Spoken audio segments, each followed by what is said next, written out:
OK julle, ons gaan vandag aan met die boek van Job, baie belangrike boek. Ek dink ons almal kan streef om 'n Job te wees en veral in die daaglikse lewe om as iets oor jou pad kom, dat mens nie altyd verstaan nie. So ons begin by hoofstuk 1. Job bly in teëspoed aan God getrou. Daar was 'n man in die land Is, wie se naam Job was. En die man was vroom en opreg en godvreesend en een wat afgewyk het van die kwaad. En vir hom is daar 7 seuns en 3 dogters gebore. Daarby was sy besittings 7000 stuks kleinvee en 3000 kamele en 500 paar beeste en 500 eselinne en 'n groot menigte slawe, sodat die man ryker was as al die kinders van die ooste. En sy seuns was gewoond om 'n maaltyd aan te rig in die huis van elkeen op sy dag. Dan stuur hulle en nooi hulle 3 susters om saam met hulle te eet en te drink. En elke keer as die dae van die maaltye om was, het Job gestuur en hulle geheilig. Dan maak Job die môre vroeg klaar en bring brandoffers vir elkeen van hulle, want Job het gedink: Miskien het my kinders gesondig en God in hulle hart geseën. So het Job altyd gedoen. En op die dag toe die seuns van God kom om hulle oor die Hemelse Vader te stel, het die Satan ook onder hulle gekom. Toe vra die Hemelse Vader vir die Satan: Waarom kom jy vandaan? Waar kom jy vandaan? En die Satan antwoord die Hemelse Vader en sê: Van 'n swerftog oor die aarde wat ek deurkruis het. En die Hemelse Vader vra vir Satan: Het jy ag gegee op my knegt Job? Want daar is niemand op die aarde soos hy nie, 'n man vroom en opreg, godvreesend en wat afgewyk het van die kwaad. En Satan antwoord die Hemelse Vader en sê: Is dit verniet dat Job God vrees? Het u nie self hom en sy seuns en alles wat hy het aan alle kante rondom beskik nie? Die werk van sy hande het u geseën en sy vee het sterk vermeerder in die land, maar strek net u hand uit en tas alles aan wat hy het. Waarlik, hy sal u in u aangesig seën. Daarop sê die Hemelse Vader aan die Satan: Kyk, alles wat hy het is in jou hand. Net na homself mag jy jou hand nie uitsteek nie. En die Satan het weggegaan van die aangesig van die Hemelse Vader. En op 'n dag terwyl sy seuns en sy dogters besig was om te eet en wyn te drink in die huis van hulle oudste broer, kom 'n boodskapper na Job en sê: Terwyl die beeste aan ploë was en die esels aan die wei langs hulle, het die Sabeërs 'n inval gedoen en dit weggeroof, en hulle het die dienaars met die skerpte van die swaard verslaan, en net ek alleen het ontvlug om u te kom vertel.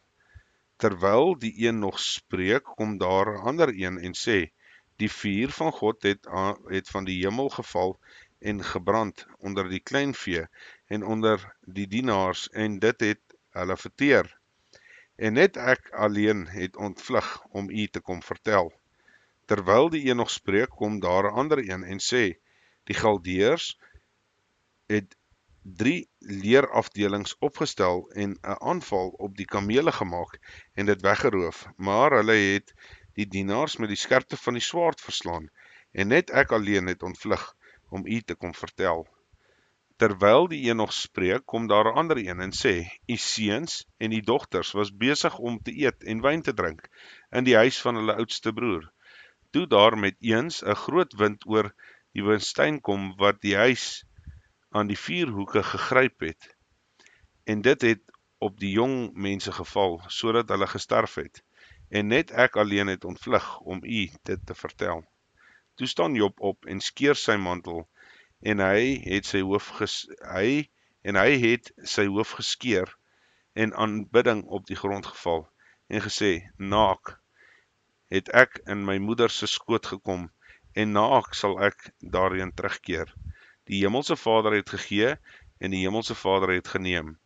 Die naam van die Hemelse Vader sy is geloofd.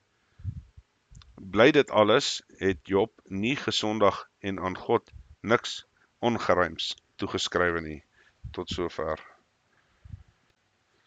Okay, hoofstuk 2. En op 'n dag, toe die seuns van God kom, om hulle voor die Hemelse Vader te stel, het Satan ook onder hulle gekom, om hom voor die Hemelse Vader te stel. Toe vra die Hemelse Vader vir die Satan, waar kom jy vandaan? En Satan antwoord die Hemelse Vader en sê, van 'n swerftog oor die aarde, wat ek deurkruis het. En die Hemelse Vader vra vir Satan, het jy ag gegee op my knegt Job? Want daar is niemand op die aarde soos hy nie, 'n man vroom en opreg, Godvreesend, en wat afgewyk het van die kwaad. En hy volhard nog in sy vroomheid, alhoewel jy my teen hom opgehits het, om hom te vernietig sonder oorsaak. Toe het Satan die Hemelse Vader geantwoord en gesê, heid vir heid, en alles wat iemand het, sal hy gee vir sy lewe, maar strek net u hand uit, en tas sy gebeente en sy vlees aan. Waarlik, hy sal u in u aangesig seën. En die Hemelse Vader sê aan Satan, kyk, hy is in jou hand, spaar net sy lewe. En die Satan het weggegaan en van die aangesig van die Hemelse Vader, en hy het Job met bose swere getref, van sy voetswol tot by sy skedel. En hy het vir hom 'n potskerf geneem, om hom daarmee te krap, terwyl hy in die as sit. Toe sê sy vrou vir hom, volhard jy nog in jou vroomheid, seën God en sterf? Maar hy antwoord haar, soos 'n dwaas praat jy. Die goeie sou van ons God aanneem, en nie ook die slegte aanneem nie. By dit alles het Job nie gesondig met sy lippe nie. Job se vriende kom by hom, vanaf vers 11. En toe die 3 vriende van Job hoor van al hierdie onheile wat hom getref het, het hulle gekom, elkeen uit sy woonplek, Elifas, Temaniet, Bildad, Sehit en Sofar, die Namatiet.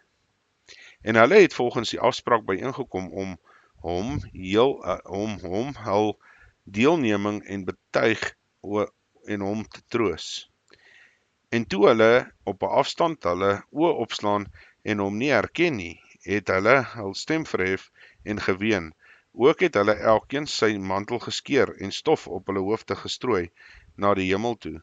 En hulle het by hom op die grond gaan sit, 7 dae en 7 nagte lank, sonder dat iemand 'n woord met hom gepraat het, want hulle het gesien dat die smart baie groot was. Tot sover. Hoofstuk 3. Job vervloek sy geboortedag. Daarna het Job sy mond oopgemaak en sy dag vervloek. En Job het begin en gesê, mag die dag vergaan waarop ek gebore is, en die nag wat gesê het, 'n seun is ontvang. Mag die dag duisternis wees, mag God nie na hom vra daarbo nie, en geen ligglans oor hom skyn nie. Mag duisternis en doodskaduwee hom ophuis.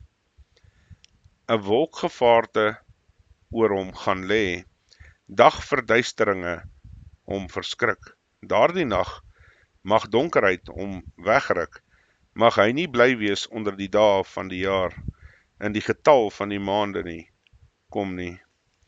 Ja, mag die nag onvrugbaar wees, geen gejubel tot hom deur te dring nie. Mag die dagvervloekers hom verwens, hulle wat kuns en verstaan om die Leviathan op te hits. Mag die sterre van sy môreskemering verduister word, mag hy wag op lig, maar te vergeefs, en die ooglede van die dageraad nie sien nie, omdat hy vir my nie toegesluit het die deure van die moederskoot nie, en moeite vir my oë nie verberg het nie. Waarom het ek nie gesterf by die geboorte nie, uitgegaan uit die moederskoot en die asem uitgeblaas nie? Waarom het nie my tegekom en waarom borste dat ek moes drink? Want dan sou daar gelê en stil gewees het, ek sou geslaap, ek sou dan gerus gehad het, saam met die konings en raadsmanne van die aarde, wat pynhope weer opgebou het vir hulle self, of saam met die vorste wat goud besit, wat hulle huise met silwer gevul het, of ek sou soos 'n weggestopte misgeboorte nie bestaan nie, soos kinders wat die lig nie gesien het nie. Daar hou die goddelose op met woel, en daar rus hulle wie se kragte uitgeput is. Die gevangenes is almal saamgerus, hulle hoor die stem van die drywer nie. Klein en groot is daar gelyk, en die slaaf is vry van sy heer. Waarom verleng God die lewe van die wat na die dood verlang? Vanaf vers 20. Waarom gee hy lig aan die elendige en lewe aan die wat verbitterd is van siel, wat wag op die dood en hy kom nie, en meer na hom grawe as na verborge skatte, wat bly sou wees met gejuig, hulle sou verheug as hulle die graf kon vind. Waarom gee hy lig aan 'n man wie se weg verborge is, 'n man wat deur God aan alle kante ingesluit is, want soos my brood kom my gesig, en my gebrul word uitgestort soos water. As ek iets vreesliks vrees, kom dit oor my, en die ding waarvoor ek bang is, kom na my toe. Ek het geen kalmte en geen stilte en geen rus nie, of daar kom die onrus. Tot sover. Hoofstuk 4.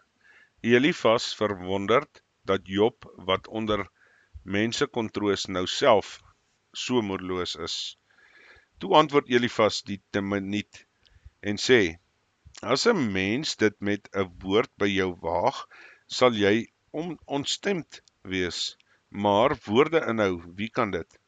Kyk, jy het baie mense tereggewys en slap hande versterk. Jou woorde het opgerig die wat struikel, en jy het knikkende knieë versterk. Maar nou dat dit jou oorkom, is jou moed verlore. Nou dat dit vir jou tref, is jy versla. Laat Job op sy vroomheid vertrou, dan kom alles reg. Net groot sondaars kom gewelddadig om. Vanaf vers 6. Is jou godvreesende nie hoop, jou vrome wandel nie jou verwagting nie? Bedink tog wie het ooit onskuldig omgekom, en waar is opregtes verdelg? Volgens ek gesien het, die wat onreg ploeg en moeite saai, maar dit sal hulle maai. Deur die asem van God kom hulle om. Deur die geblaas van sy toorn word hulle vernietig. Die gebrul van die leeu en die stem van die briller, ja, die tande van die jong leeu's word uitgebreek. Die leeu kom om by gebrek aan prooi, en kleintjies van die leeuwin word verstrooi.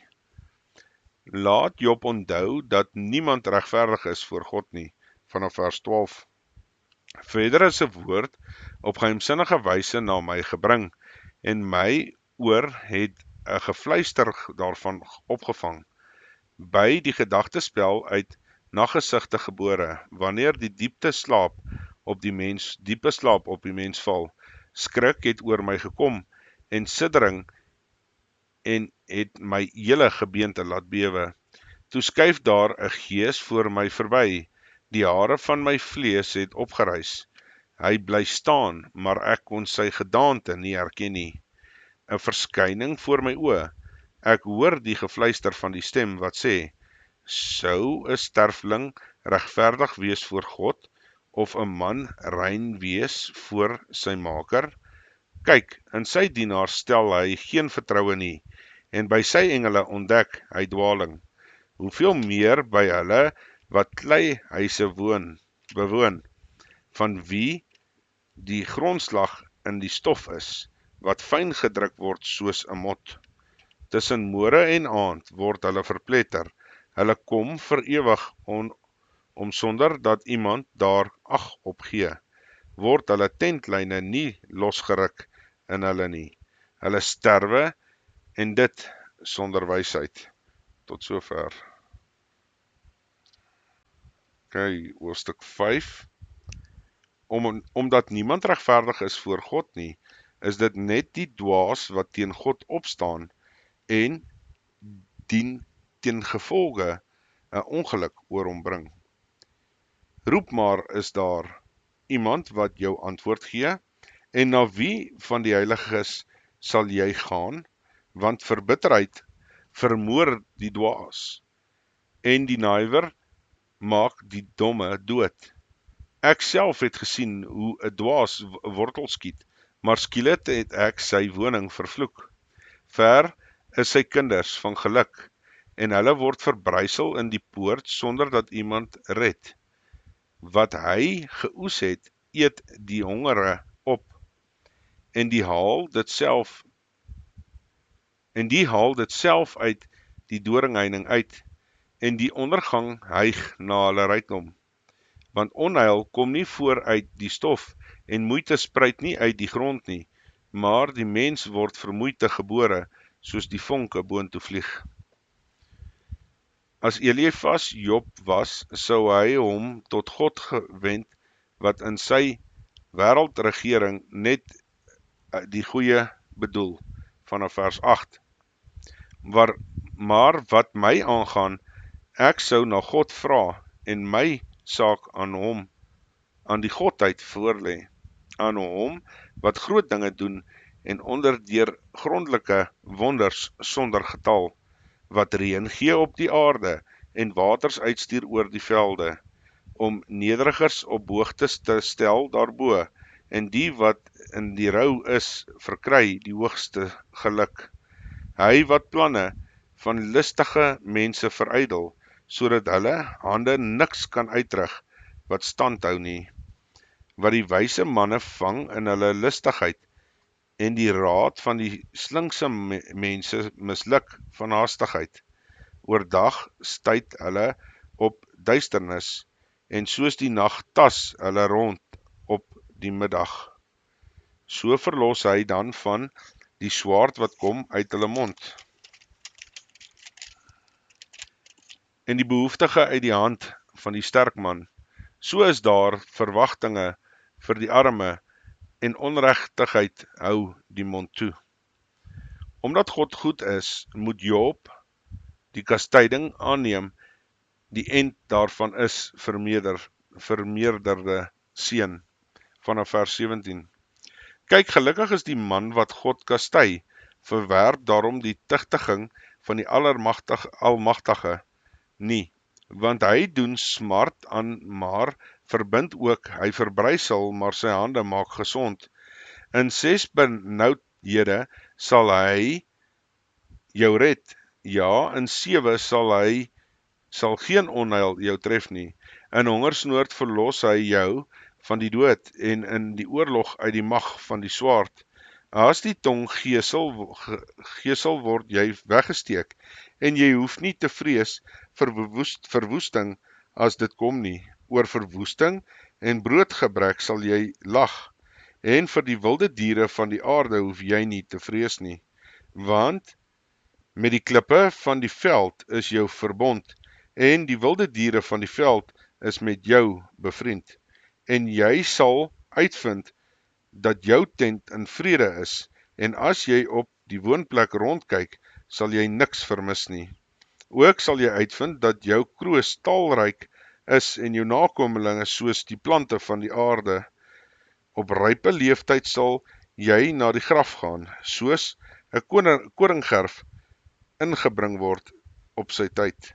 Kyk, dit het ons nagespeur, so is dit, hoor dit, en neem jy dit ter harte. Tot sover. Ons gaan aan by hoofstuk 6. Job antwoord dat Eliefas so bitter smart nie verstaan, as hy dink dat hy sonder oorsaak kla nie. Maar Job het geantwoord en gesê, ag, was my verdriet maar goed geweeg en my ongeluk met eens in 'n skaal opgehef, ja, dan sou dit swaarder wees as die sand van die see. Daarom is my woorde onbedagsaam, want die pyle van die Almagtige is in my, waarvan my gees die gif indrink. Die verskrikkinge van God stel hulle teen my op. Balk die wilde esel by die gasspruitjies, of bulk 'n bees by sy voer. Word iets wat laf is sonder sout geëet, of iets daar smaak in die wit van 'n eier. My siel weier om dit aan te raak, dit is net soos my waaglike spys. Job wens dat hy mag sterwe, sy toestand dink hy is hopeloos, vanaf vers 8. Ag, mag my bede maar uitkom, en mag God my verwagting maar gee, en mag dit God behaag om my te verpletter, sy hand uit te strek en my af te sny. Dan sou ek tog troos hê, ja, ek sou van vreugde opspring in die onbarmhartige smart, want die woorde van die Heilige het ek nie verloon nie, want ek is my krag, dat ek sou kan wag, en wat my uiteinde, dat ek geduldig sou wees. Is my krag 'n krag van klip of my vlees van koper? Is ek dan nie hulpeloos in myself nie, en is my redding nie vir my weggedrywe nie? Sy vriende het hom in sy nood nie die medelee bewys waar hy op geregtig was nie, vanaf vers 14. Vir die moedelose moet daar liefde wees van die kant van sy vriend, ook al haat hy die vrees vir die Almagtige vaar. My broers het trouloos gehandel, soos 'n spruit, soos die bedding van spruite wat wegloop, wat troebel is vanweë die ys, waarin die sneeu hom verberg. In die tyd van gloeihitte verdwyn hulle, as dit warm word, droog hulle op en uit hulle plek. Die paaie van hulle loop kronkelend weg en gaan heen in die wildernis en vergaan. Die karavane van Tema het uitgekyk, die reisigers van Skeba het daarop gewag. Hulle het beskaamd gestaan in hulle vertroue, hulle het daarby gekom en was teleurgesteld. So het julle dan vir my niks geword nie, julle sien verskrikking, en julle het gevrees. Het ek dan gesê, gee my iets, of bring vir my 'n omkoopgeskenk uit julle vermoë, red my uit die hand van die teestander, of verlos my uit die hand van tirane? Noem my sonde, dit is wat Job wil hê, vanaf vers 24. Onderrig my, en ek sal swyg, en maak my duidelik waarin ek my misgegaan het. Hoe kragtig is opregte woorde, maar wat rig 'n bestraffing uit van julle afkomstig. Dink julle om woorde te bestraf, maar die woorde van die wanhopige is vir die wind? Ja, julle sou 'n wees uitloot en julle vriend verhandel, maar nou kyk my asseblief aan. Ek sal julle waarlik nie in julle gesig belieg nie. Keer tog terug, laat daar geen onreg wees nie. Ja, keer terug, nog is my geregtigheid daar. Is daar onreg op my tong, of kan my verhemelte nie die onheile onderskei nie. Tot sover. Okay, ons gaan aan by hoofstuk 7. Die lewe is swaar, die van Job veral. Het die mens nie 'n stryd op die aarde nie, en is sy dae nie soos die dae van 'n dagloner nie, soos 'n slaaf wat hyg na die skaduwee, en soos 'n dagloner wat wag op sy werkloon. So het ek erfgenaam geword van maande van teleurstelling, en is nagte van moeite vir my bestem. As ek gaan lê, dink ek, wanneer sal ek opstaan? Maar die aand is lank, en ek word sat van al die omdraai tot die môre skerming toe. My vlees is bekleed met wurms, stofklonte met vel trek op mekaar, van etter dan weer. My dae is vinniger as 'n wewerspoel en verdwyn sonder verwagting. Bedink tog dat my lewe wind is. My oog sal nie die voorspoed nie weer sien nie. Die oog van hom wat my sien, sal my nie meer aanskou nie. U oë is op my, en ek is daar nie. Die wolk verdwyn en gaan heen, so kom hy nie weer op wat na die doderyk neerdal nie.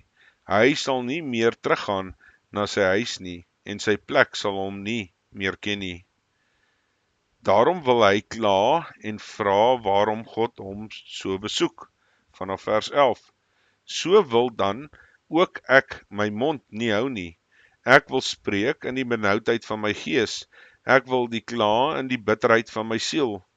Ek 'n see of 'n groot seedier, dat ek 'n wag teen my moet opstel, as ek sê, my bed sal my troos, my slaapplek sal my klagte help dra, dan verskrik u my deur drome en ontstel my deur gesigte, sodat ek die verwrging verkies, die dood meer as hierdie geraamte van my. Ek verfoei my lewe, nie vir altyd sal ek lewe nie. Laat my met rus, want my dae is nietigheid. Wat is die mens, dat u hom so hoog stel, en dat u op hom ag gee, en dat u hom elke môre soek, elke oomblik hom op die proef stel? Hoe lank sal u nie van my af wegkyk nie, my nie laat staan nie, totdat ek my speeksel insluk? As ek gesondig het, wat doen ek u aan? O mense bewaker, waarom het u my mikpunt vir u opgestel, sodat ek myself tot las is? En waarom vergeef u nie my oortredinge en neem my ongeregtigheid nie weg nie? Want weldra sal ek in die stof lê, dan sal u my soek, maar ek sal daar nie wees nie. Tot sover.